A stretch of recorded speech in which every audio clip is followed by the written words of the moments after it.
অসমীয়াৰ হেঁপাহৰ ৰঙালী বিহুলৈ মাথো কেইটামান দিনহে বাকী।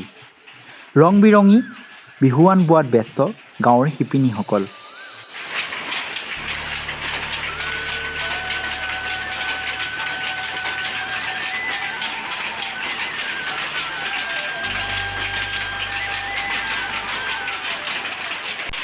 ব্যতিক্ৰম নহয় দক্ষিণ শালমৰা মাটি ফটা চটলাপাৰ।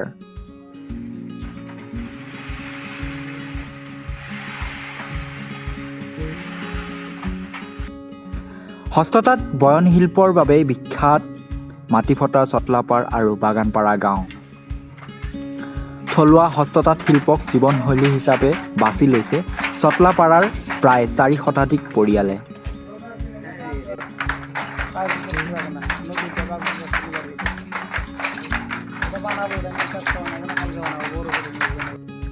খহনীয়াৰ কবলত পৰা এই গাঁওখন দেখুৱাইছে এক স্বাৱলম্বিতাৰ নিদৰ্শন।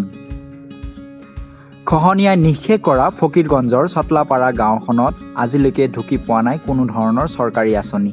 আনকি গাঁৱৰ কোনো লোকেই লাভ কৰা নাই কোনো ধৰণৰ চৰকাৰী সা সুবিধা।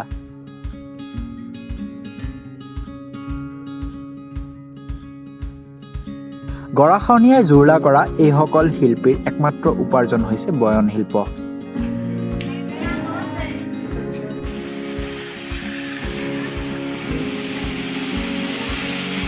নাম ৰঞ্জন আলী।